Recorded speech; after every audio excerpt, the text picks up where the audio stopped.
Hello and welcome to On the Couch, a weekly video series where we speak to mental health professionals about a range of issues that affect us as women and men in the Caribbean. My name is Tracy Rogers and this is Wholeness and Wellness Counseling Services, an agency which provides online and in-person counseling services to people in our region. Welcome and welcome Akilah. I am here with Akilah Riley-Richardson, who is a clinical social worker. Thank you so much for joining us today. Problem.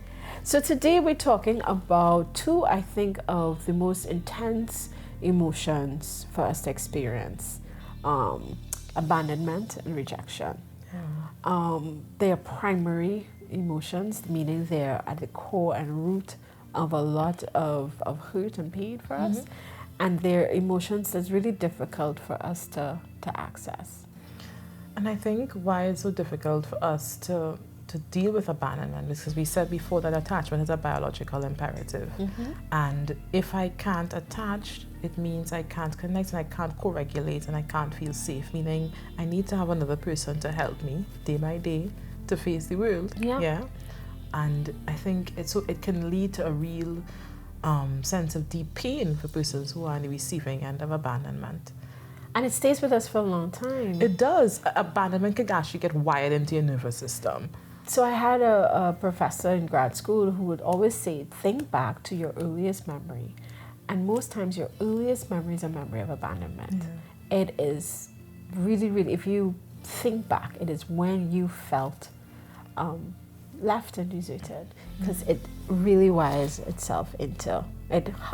itself into how we think about who we are and what we expect from other people. And when it's wired into your nervous system, it can throw off what's called your neuroception. So neuroception is about how you scan your environment for safety or danger. The thing about it is that when you've been abandoned and it's wired into your system, you can sometimes see danger when there isn't. And you could also sometimes misread cues and hold on to certain spaces that are not safe for you. Yeah, and that's the scary thing about unresolved abandonment issues. So we really have to spend time working with persons first to understand what's happening in my nervous system.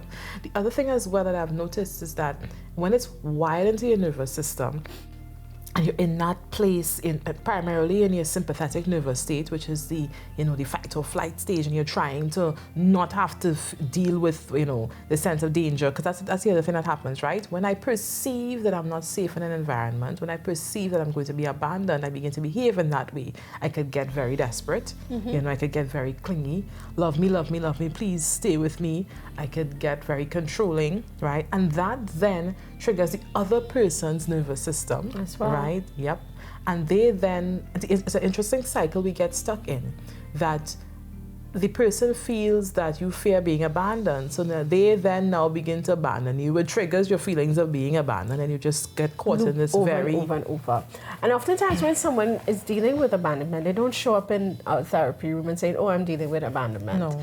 Because it's so deeply lodged in ourselves that we can't even put our finger on it. So usually a therapist is someone who can say, oh, what's going on here? It will be showing up in your relationships with your partner, with your children, in the workplace, with other people, your friendships. Just being constantly motivated by this fear. And the interesting thing is to take stock of it, and it's something that we all battle with on different levels, right? But the interesting thing is to realize, okay, what's happening with me? Why am I having this huge reaction? So what I do with some persons, I help them to, just kind of reflect and visualize some of the moments of abandonment in their current relationships, and help them to learn to tolerate the feelings and tolerate the distress. So I'd ask you to identify, where is it in your body? You go to that part of your body and you do the soothing, and you witness yourself tolerating, right, the distress. Because it's okay to feel hurt when someone abandons us. It's okay for us to engage in what's called, or to feel what's called primal panic. And it is therefore a responsibility to step in and soothe that part of us, that is so terrified. So a lot. So remember when you experience abandonment, there's lots of stuff going on in your brain as well. Your body chemistry is being activated. Your ability to perceive things are also slightly off as well. Sometimes you literally cannot trust that what you're interpreting is what's happening. I know that Definitely. shows up a lot because you're working from that place of your inner child. So you're dealing with abandonment. You feel we work through tolerating it, because this is the thing about abandonment too, Akilah. Like, it has happened, so it can't be undone.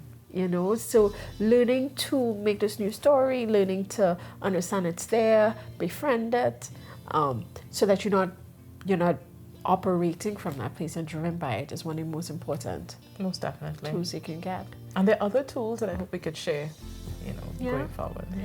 So thank you so much, Akilah, for joining us today. Thank you so much for joining us and tuning in.